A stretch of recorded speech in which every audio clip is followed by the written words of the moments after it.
folks. Another episode of Burning Platform, and it is always a pleasure and an honor to talk to John Wookey. John's been in the industry, oh God, John, what, 50 years? It's just north of 40. Well, but this time we're going to talk about something different, right? We're Yeah. going to talk about the new economy that is emerging, right? We're just getting glimpses of it every day, but there's a lot of change happening. And it'd be nice to get your perspective on how that's going to open up opportunities and risks and so on, right? So let's talk about, let's kick it off. Let's kick it off with your early thoughts on what's going on. Do you consider this chaotic? Do you consider this exciting? Yeah. So, well, thanks, Vinnie. Thanks for having me. It's always good to speak with you.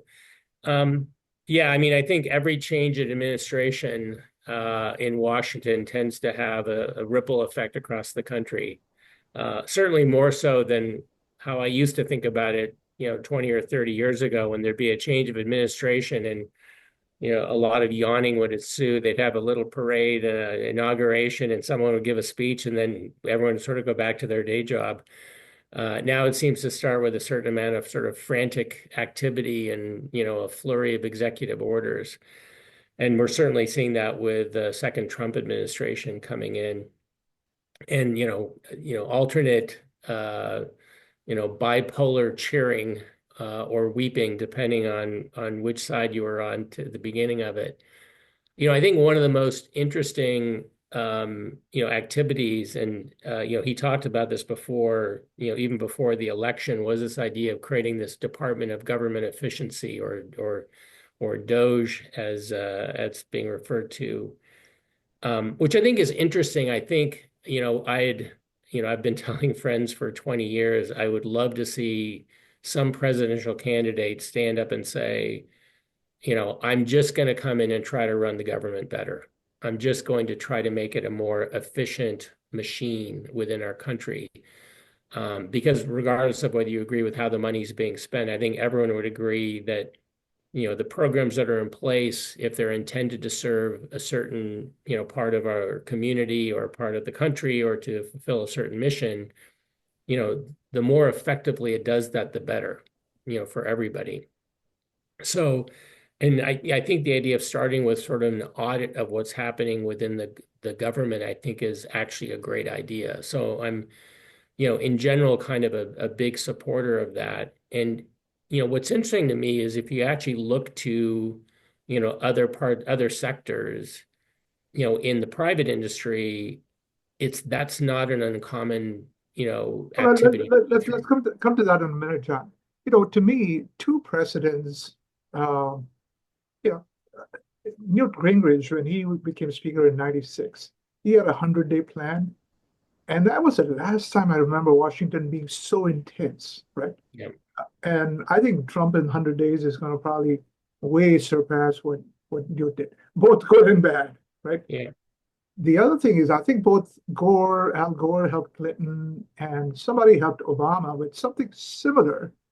The big difference this time is we've had Elon Musk, private sector guy, headed up, right? So that's a big difference in what previous efforts to streamline government and so on have been.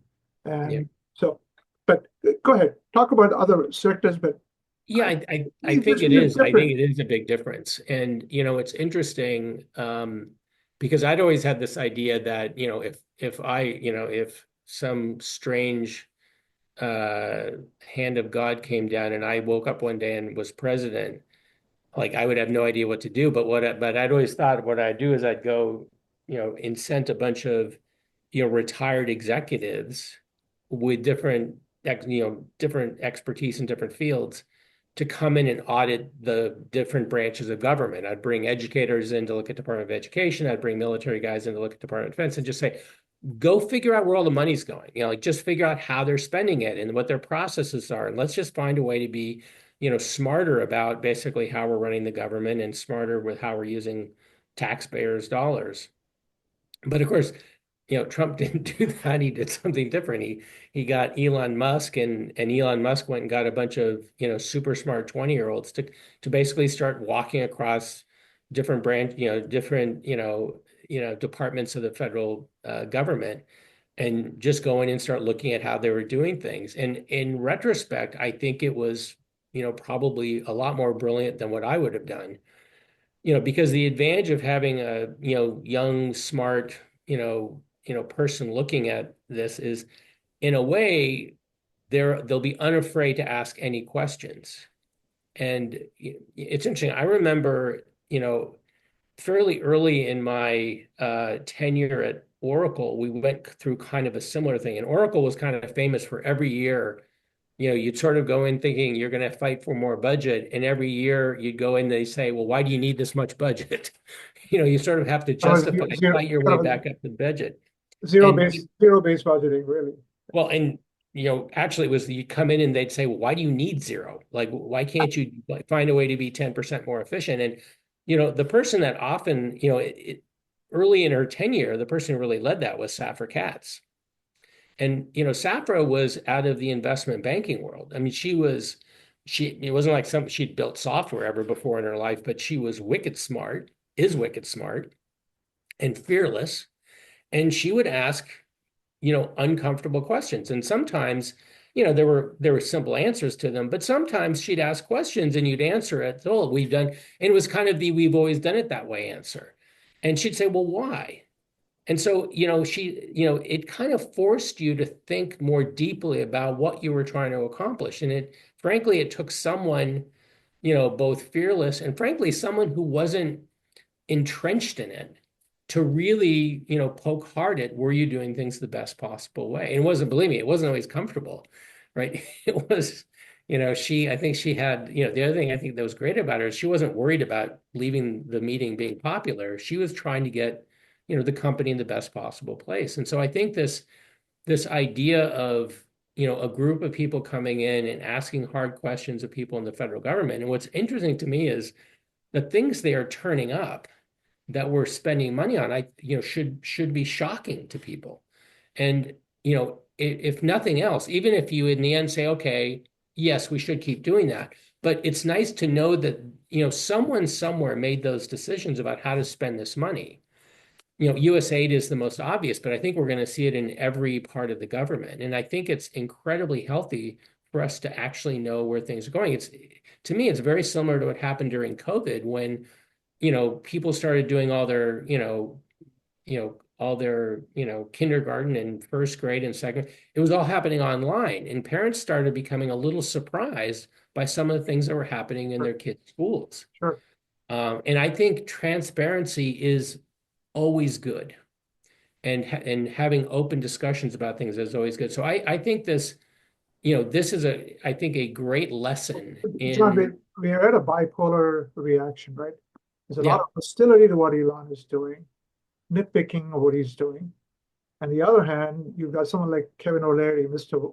Wonderful, who's saying, guys, don't just quit after 90 days. Keep going. You have 2 years of mandate till the mid-elections. yeah Going. There's a lot to discover still, right? Let's yeah go find 2 trillion in savings if you can. And that would really make an impact if you can get a significant chunk.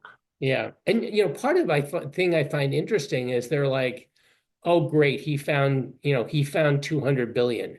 We have a $2 trillion deficit, just this year, and a $35 trillion deficit in aggregate. That doesn't mean anything. Well, it means a lot. And I think there's this, I've been joking for a while that it seems sometimes like nobody in the federal or here in California in the state government seems to be able to do math. But math is, kind of a reality of our world. And I become frustrated when I see some of our elected officials become cavalier over enormous amounts of money, and don't seem to have the sense of I think adult behavior that they should over the way money is being spent in this And country. the people who are nitpicking on, hey, look, it's not this, it's million rather than billion, whatever. My response is, in tech, principle is fail faster. He will make mistakes, right? Yeah. Move on, right? Yeah. And the second thing, you and I both came from the big six world, right? One lesson I learned from Pricewaterhouse where I was, was early in, I had to join as an auditor. Didn't want to, but they forced me to. But one of the earliest lessons I learned was somebody said, guys, we're expected to be really precise and all that. Let me tell you something. It's better to be approximately correct than to be precisely wrong, right?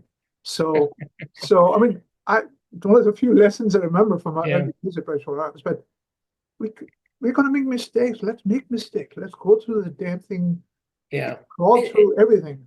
It's interesting. Musk has become a bit of a target. He said, I remember seeing an interview with him about a week ago. He said, we're going to get some things wrong. We're going to make some mistakes, but we're going to keep going and we're going to fix the mistakes when we find them. And I think that's the attitude you need. I find it interesting. Musk is one of these guys who, again, I was so fortunate to like work with Larry Ellison early in my career. I, had a couple of, my paths crossed a couple of times with Steve Jobs. Of course, I worked with Mark Benioff for a long time. You know, these are people who really changed the world. Yep. They're incredibly smart. They have some, idiosyncrasies, right? Some very interesting behaviors that make them unique in the world. Elon's no different than that. But he's one of those guys who's going to change the world, and he has been changing the world, whether it was electric cars or, I remember reading like a month ago that half of the satellites orbiting the functioning satellites orbiting Earth right now are basically his. Starlink, and most of them are getting up there with SpaceX.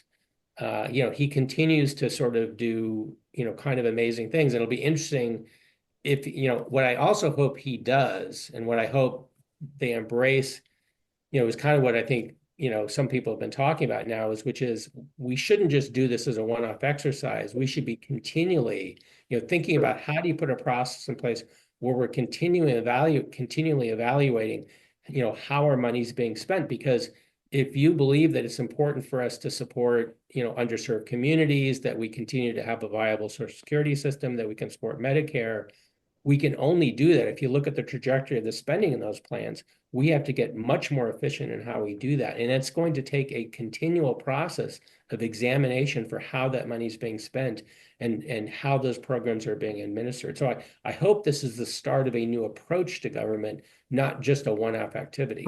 Completely agree. Let's take that tangent a little bit. So how can DOGE principles be applied to the private sector? And how could they be applied to state and local government? Yeah. Thoughts on that? I'll take the easier one first, which is the private sector. It's interesting. I think healthy companies do this on a regular basis. I think one of the things at Salesforce that I think was where I spent a fair amount of time, have a tremendous amount of admiration for Mark and Parker and the folks that run the company. And the way they started it was they put in process from the very beginning this thing called V2MOM, which is like an OKR, objectives and key results process kind of on steroids. Define the vision for the company, where you want to go, the values that you want to define the culture of your company, and then, the set of priorities. And every year, those are reevaluated. And, literally, in that process, Mark and the other leaders will stand up and say, what's more important, this or this, this or this, this or this. And they walk through, and at some point you draw a line because you can't do any more. And so every year it's sort of the zero-based budgeting approach, which is you really need to to define where you're trying to go as an organization, which I think is the first thing. And then you need to reapply, you know, from that objective, what are the priorities you have for the company? And then based on that, go and make hard assessments of where you're investing, a fixed budget against those goals. And so I think, companies do that in different ways, but I think the best companies, have a formal process for doing that, and then have integrated that into their operational processes. So when we would do product reviews at Salesforce, which we did every 4 months as part of the release cycle, we would start by stating, here's our V2MOM, and here's how we're investing in the products to support that. So I think every company should embrace some kind of a process like that.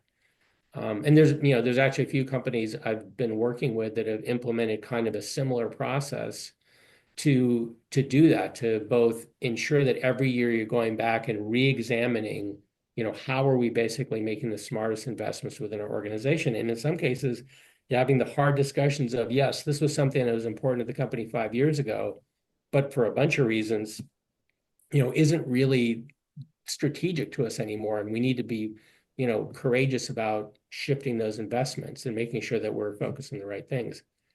Is Yeah, that I think, usually led by CFO? I mean, what organizationally, do they bring in an outsider to do it? well, I think it has, honestly, I think it has to be led by the CEO. I think it has to be something at the very top. And again, it's one of the things I really admired at Salesforce. Mark had someone obviously help administer the program for him. He had a really smart guy named Jim Cavallari who implemented the program, and sort of ran it from an operational standpoint. But when it came to leading the discussions, Mark was at the very top. And it sent a clear message that this was, the most important thing to the company, which if you think about it, basically defining clearly where you are trying to go as an organization. There's nothing more important from a leadership standpoint than that.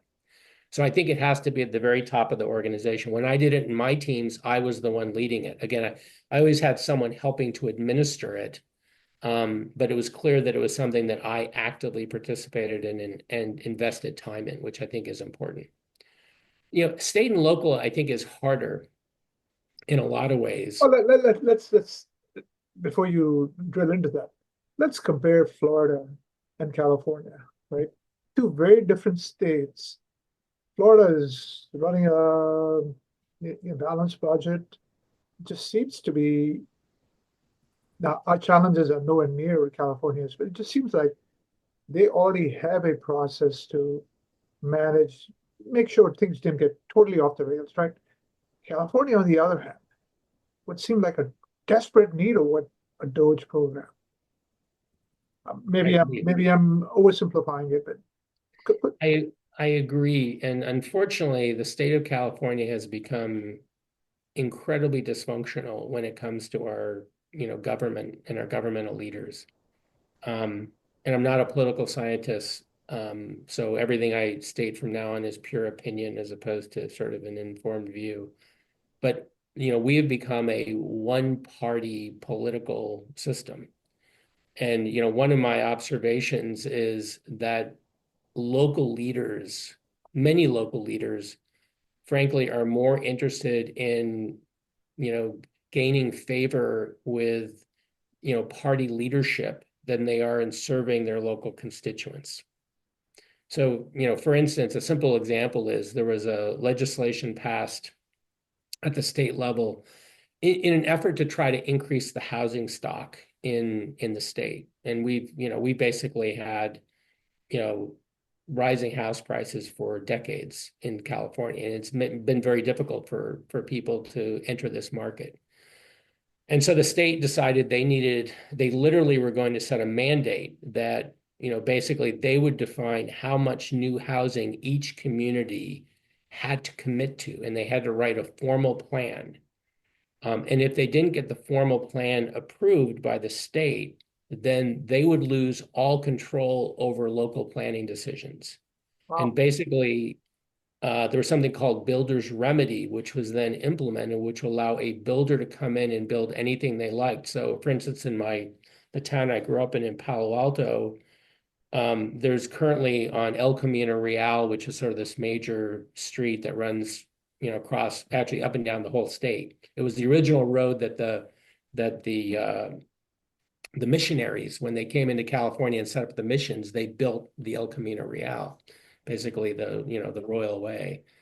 And it still runs through the state. So El Camino is a major street through Palo Alto, and on El Camino Real, there's a McDonald's, and next to it is a restaurant that's been there for 40 years called the Fish Market.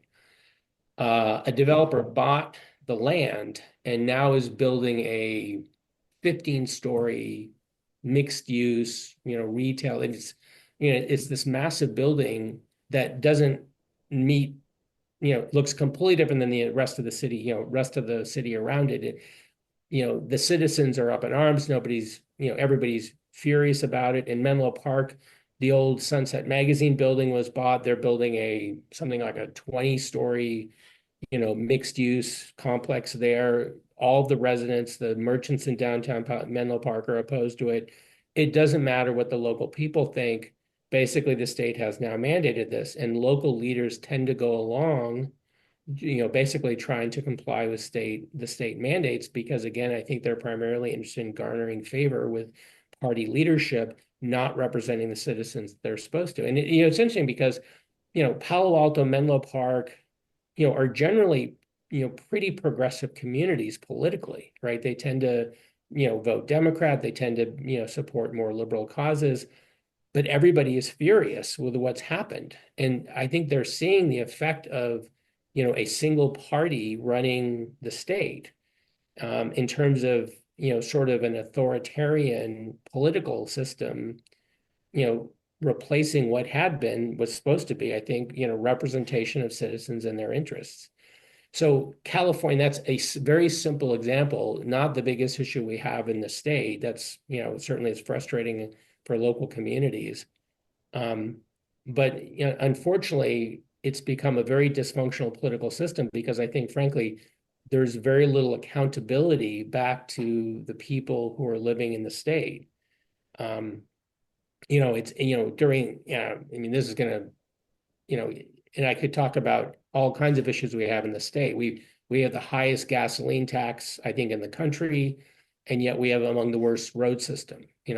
We cannot get high-speed rail built. I mean, Florida, literally, you guys built high-speed rail in a few years. We have been talking about it for decades. We have dumped billions of dollars into it, and there isn't a single operating line. And by the way, it's not going to be high speed. By the time it's done, it will go at the speed of basically a car on the freeway. For a bunch of reasons they've explained a bunch of times, it won't be high speed. It also isn't the biggest problem we have in transportation in the state. Getting from LA to San Francisco is not our problem. Getting around San Francisco, getting around LA, that's our problem. Honestly, we ought to be giving the money to Elon Musk and letting him build tunnels, because that would be a better way to solve some of our transportation issues. So, it's, I don't know all the reasons why we become No, dysfunctional. so unless there is a political leadership change, you don't think DOGE principles can be applied? I think the problem is right now, like, you can't get a Republican elected in this state. I mean, it's interesting. In the last election But do cycle, there was you need party change? I mean, couldn't you have a more mainstream Democrat take over? I mean, you've you had could those governors in the past. the people basically, if you are a moderate politician in the state, you generally run as a Democrat. But you saw that even in LA with the mayoral election, where Karen Bass won, and the person who she lost to was basically a real estate developer who wanted to move things back to center, but he didn't gain enough support, and she ended up winning. And unfortunately, like, you're seeing some of the consequences of her leadership with the fires in LA. And it's not all her fault, of course. But it probably wasn't a great idea that she was out of the country at the time it started. So, I think unfortunately we have, it's a system where I think politicians don't feel the need to be responsive to performance anymore, right? The fact that we have bad roads. When I was a kid, California had, I think, the highest ranked K through 12 school system in the country.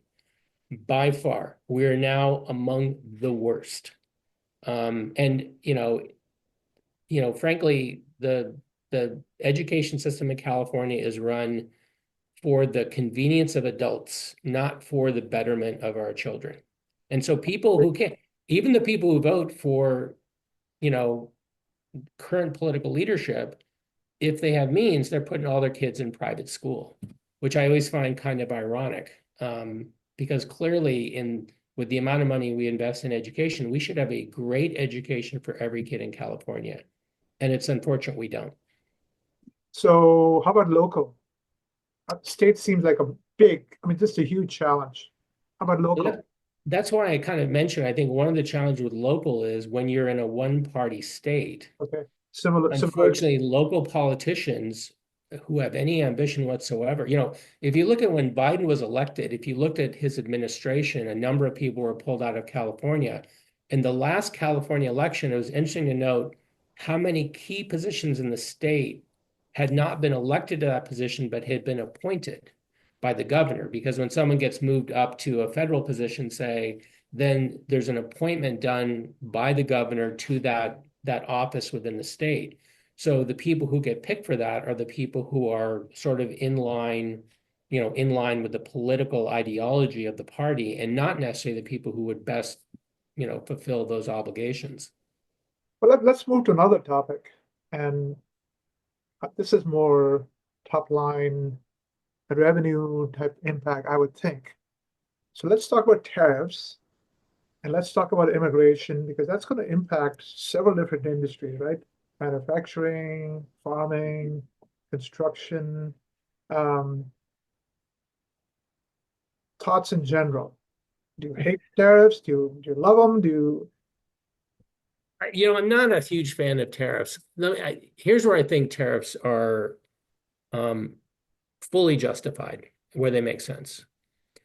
When a country, basically subsidizes an industry heavily, so China building solar panels, China building a lot of things, right? I think it's ironic. China is, last I checked, is still building coal-fired power plants to support their own energy grid.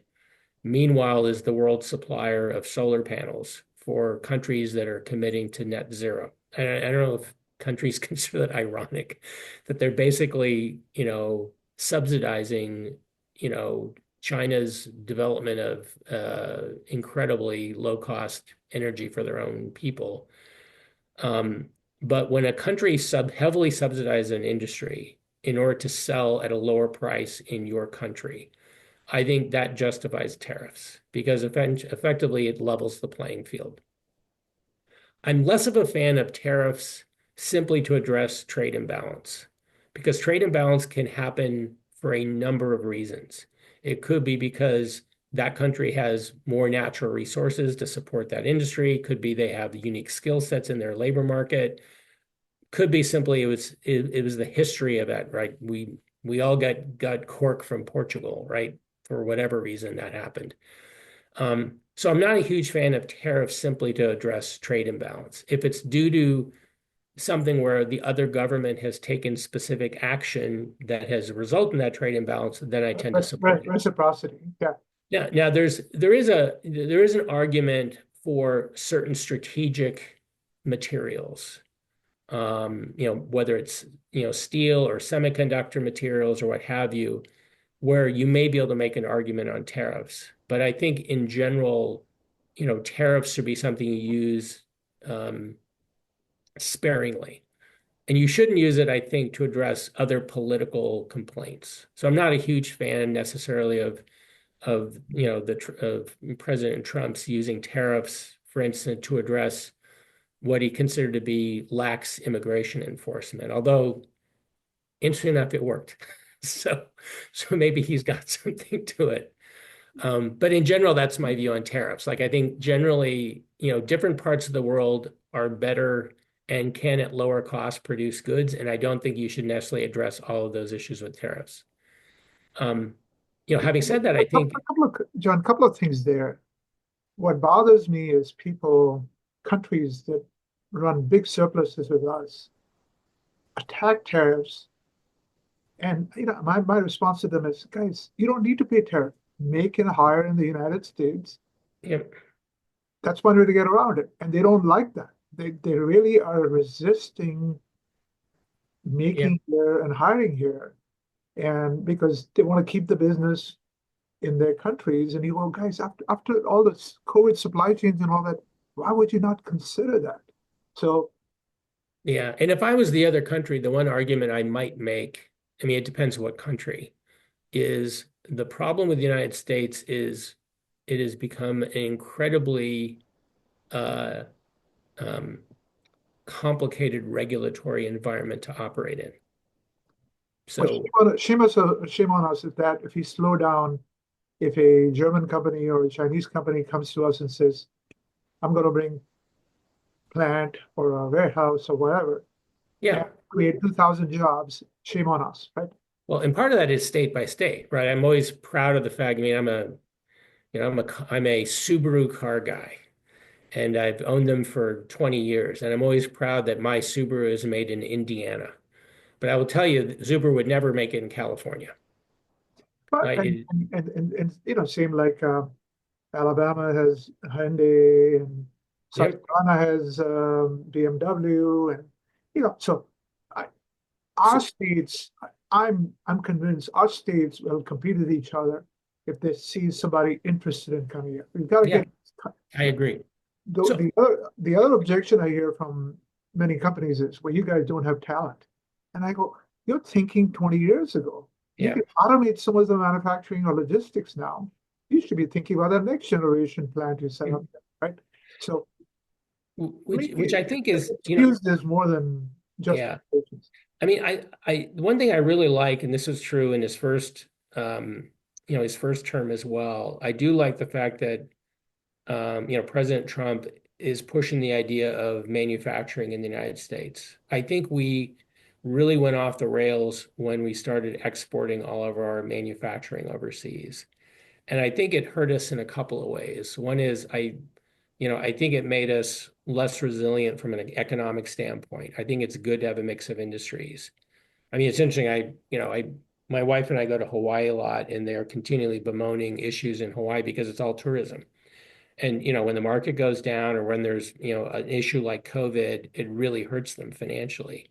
So I think it's smart to be diverse economically. I think the other problem, and this is more, I think, gets to sort of human resources and the labor market is for some reason this country, starting about 20 or 30 years ago, we decided every kid should go to college. Um, and it's interesting because, I've got three kids, they all went to college, but my third one did not have a very good, initial path through college. He wasn't ready. He ended up working in a warehouse for a couple years, which I think was really good for him. He really grew up. But I also think there's a lot of people who, for some reason, we sort of made the corner office like the big objective, that's the best way to live your life. Um, and, that's where all the smart people are, smart people in quotes. And the fact is, I don't think that's the best path for everybody. I think a lot of people Now, would be far happier. our industry reflects that. You know, Yeah, we have very little interest in building manufacturing software or next generation automation for warehouses and so on. We're yeah. very white collar focused, right? And so that's the college mentality that our industry has. Um, I'm a big fan of micro. I don't know if you know micro, dirty jobs. Oh, yeah. Yeah, micro works is great. His view has been for around the same time. He's like, we've over glamorized college education and we've lost the interest in um, community colleges that can do trade Mhm. skills, blue collar skills, and farming skills, and so on. So uh, I'm agreeing with you there. Yeah, and I think, it's interesting because, tell a funny story. After I retired first time from Salesforce, it was Dreamforce time. Right? Dreamforce is obviously, kind of a big deal at Salesforce. Everyone's posting stuff on X, or at the time, I think it was still Twitter, and posting all the pictures from, Dreamforce and posting them on LinkedIn. And what I was doing in my retirement was building a shed. I built the base, I was doing the framing, I was putting up the siding. And so I actually posted a picture of it while I was building it to all my Dreamforce friends and said, just want to let all of you know I've gone analog. Um, and I remember meeting with someone afterwards. They're saying, "Don't you miss it?" I was like, "I will tell you, on that day, I don't think I'd ever been happier during Dreamforce than I was out there banging away, at it." And of course, the joke was, it looked like my software had never been finished, so I had to post it when it was actually all finished. I said, "Yes, I actually did finish it." But I talked to a lot of people who are like, I just this sitting in the office all day long. I don't think it's for everyone, and I think for some reason we sort of made, the path going to college and getting an office job is the success path. And we discounted, going and becoming, a furnace guy or a plumber or an electrician or all the things that, we end up needing every single day, in daily life. And I don't think we value it. It's interesting because we have electricians come and so on in our house. You know, this idea that like the smart people go to college and everybody else goes and becomes a tradesman is just backwards. I mean, the most common sense is the people who get up every day and go to work and build things and see how things are done and have to manage a business and bill people and make sure they get paid and pay their guys and you know that's incredibly valuable to this country. And I think we need to rebalance, what we define as success, especially for people who are young, who are growing up and trying to figure out what the best path for them is. The idea of saddling every kid with $100,000 of college debt, when they don't necessarily have the career of their, dream waiting for them, I'm not sure is the best strategy for the country.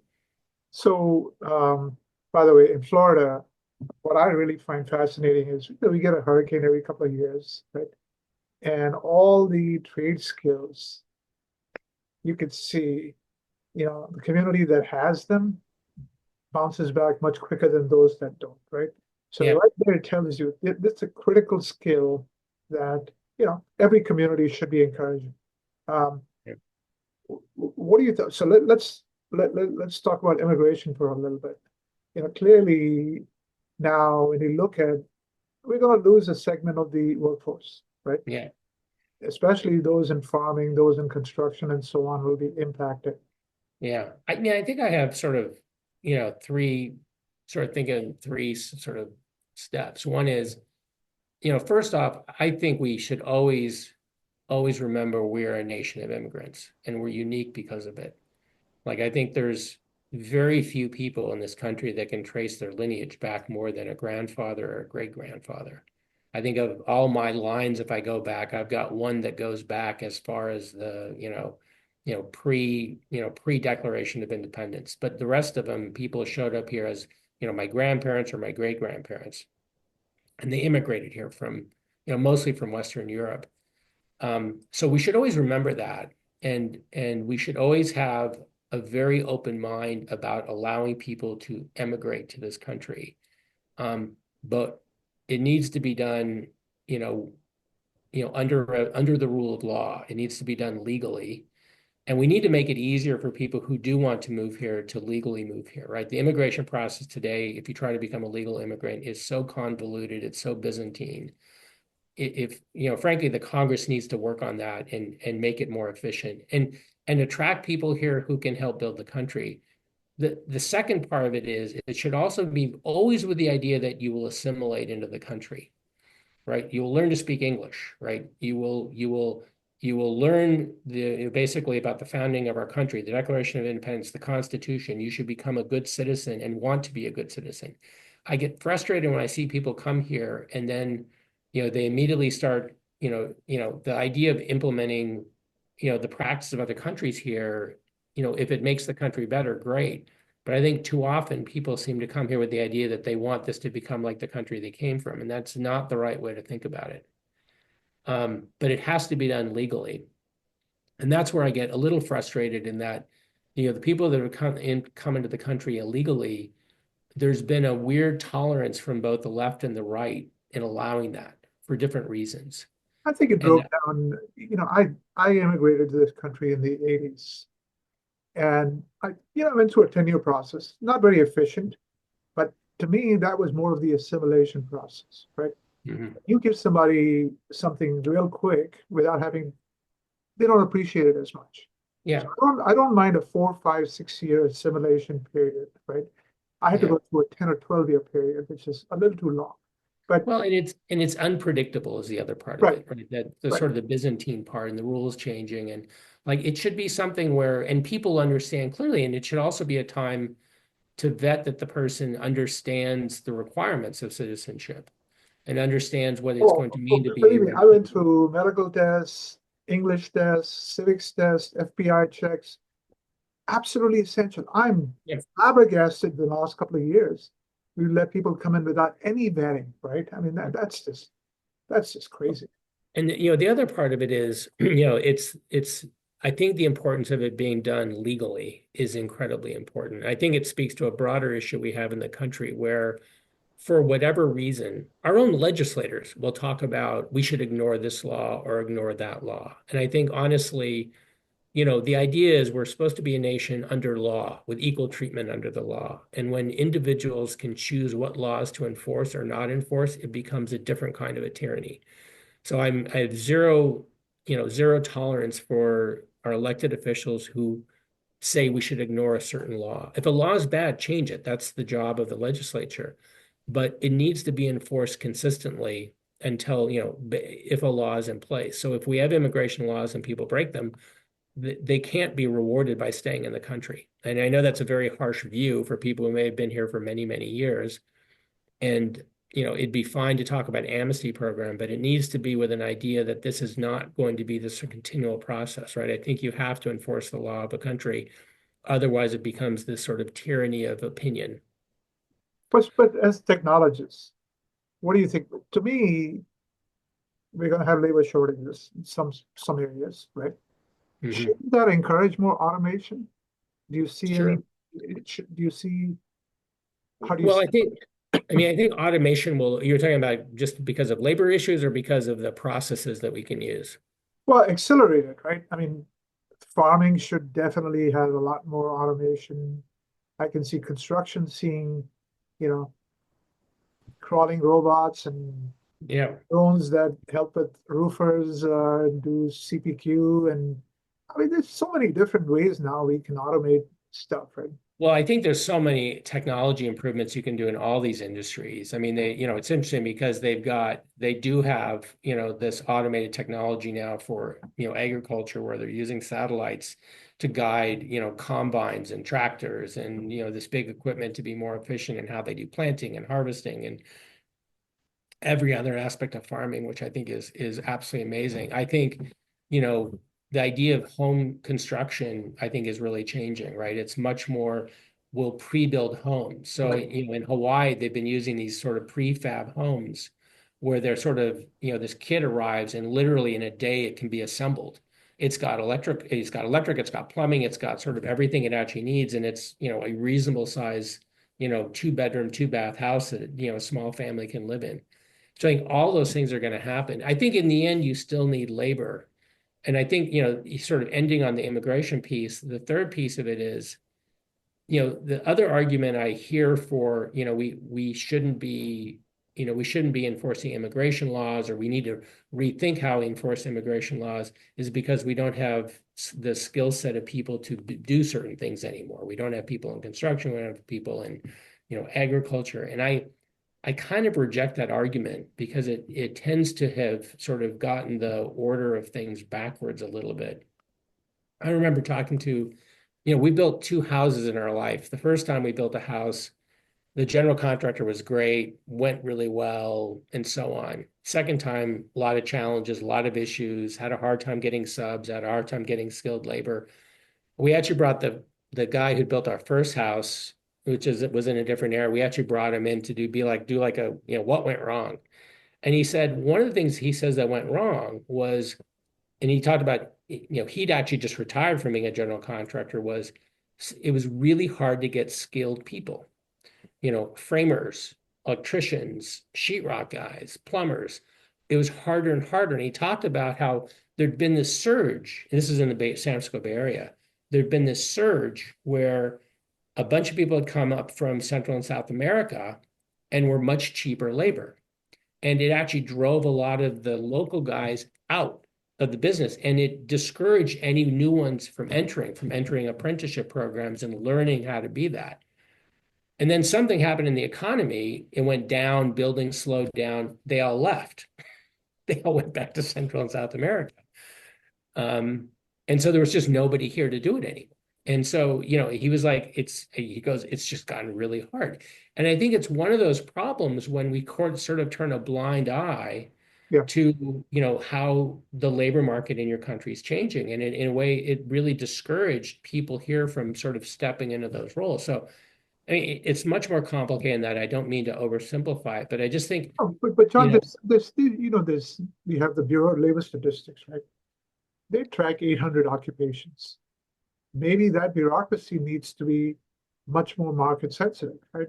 If they could track local trends a lot closer, they could provide a lot of data to people who are planning, yeah, to HR people and so on.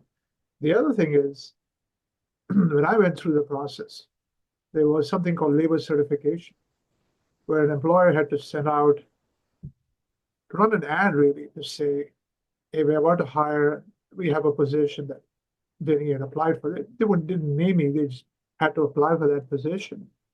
Pricewaterhouse had to yeah, advertise for that position. And if, you know, then they had to go to immigration and so say, hey, we did this, didn't get enough candidates or didn't get good candidates. He's the right person for us. yeah, That's difficult. We moved away from basic principles on, demand and supply and so on. I mean, to yeah. your point, if if um, if the Latin labor was starting to decline, somebody should have caught that and started to say, hey, we're approaching a crisis point in the next year. Yeah. So I mean, but I think it's one of those, those sort of knock-on effects that you don't think about. Now, at the time, it seems like, oh, here comes, inexpensive labor. We can grow our business, we can be more profitable, but no one thinks about what's the ramifications of this 5, 10, 15, 20 years from now. And, now I think we're seeing the effect of some of those things. So, so the shift in administration, I think the shift in the mood of the country is kind of a reflection on that. And I think you're sort of seeing the, car careen. I was with a friend the other day. We feel sometimes like the car is sort of careening back and forth between barriers, hitting one, careening back, hitting the other one, careening back. And like, I just want someone to try to drive it down the center and have some destination there. Hopefully they're going to. So let's come back to, are you excited about all these changes? Are you? I think, again, again, I have mixed feelings about the tariffs, and I'm not enough of a, uh, policy expert to know it, but I worry a little bit that some of the tariffs are not being put in place for the reasons I would think they're justified. That aside, I think the whole effort around looking at how the government operates, and looking at where all the money's going, I'm wildly excited about. Like, I really want to know what's happening with their tax dollars. I'm incredibly concerned about the deficit. The size of the deficit has become almost unimaginable. We have to do something about it. And I don't think it's going to all come from efficiencies. I think that will help. But what I'm really hoping is it creates a dialogue where we are going to transparently discuss, here's how much we're going to raise every year from taxes and whatnot. Here's therefore how much we have to spend. What are our priorities for spending it? And how do we start making, there are going to be a lot of things I think the country likes to invest in that we can't anymore. I mean, we have a problem. I call it, politicians only seem to like end. They only want to do this and this and this. There's no or. There has to start being an or. Like, we can't support every program that sounds like a good idea. So I'll take a slightly different position on tariffs. My hope is, well, first of all, Trump has a vision of something called the External Revenue Service, right? Mm-hmm. If you go back to our history, tariffs were the way we didn't have income tax. Tariffs was our biggest revenue source. And he is kind of hoping that tariffs will generate a few trillion in revenues. Who knows? To me, far better would be if it forces people to make and hire here. Okay. Which Yeah. we'll see a rejuvenation of manufacturing here, logistics here, and so on. My big worry with that is our utility sector doesn't seem to be energized enough. Between the data centers for AI and so on, and EVs gradually demanding more electricity and so on, if you get a manufacturing and more businesses opening up, um, I'm not sure the utility sector is moving quick Yeah. enough. But Well, I would love to see a resurgence of make here. I think a good evidence of what you said, I think you're absolutely right. The utility industry is really not in a position right now to support the needs we have in the future.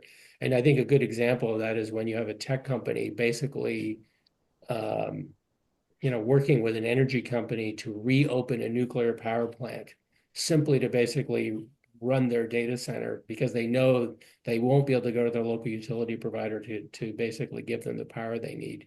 You've started seeing the privatization of that sector, which is always an interesting way to test how well. And utilities is interesting because they're not, they're a heavily regulated, therefore quasi-public sector industry. Well, I'm actually pretty optimistic. Not everything will, like you say, we'll careen our way back and forth, but we're moving forward. Yeah. Well, and again, to me, I'm hoping people pay attention. I'm hoping people, because I've already talked to friends who are like, oh, it's crazy the stuff he's doing. They fired the locksmith at Yosemite Park. I'm like, okay, hang on. Like, you don't understand they aren't reading, they're reading little headlines and they aren't really looking in detail. Like, here's the kind of things that the government's been spending money on. And do you really think those are the best ways for us to basically use our tax dollars? Well, Hey, that's what I call nitpicking, right? There's um, a lot of, especially with Elon stuff, people just sniping, and it's like, guys, look at the big picture. yeah, Like I said, it's better to be generally accurate than to be precisely wrong. So, and I completely agree with you. And again, I think he's the kind of guy who will, again, I've known a few guys kind of like Elon Musk. Like if they get it wrong, they'll fix it. John, fantastic. Let's do this again in a few months and Yeah, see if he were completely off yeah. base. Yeah, let's check in and see if anything we said actually was right. Okay, it Thanks a was good lot. talking to you, Vinny. Thanks again. Always a pleasure. Thank Yeah. you.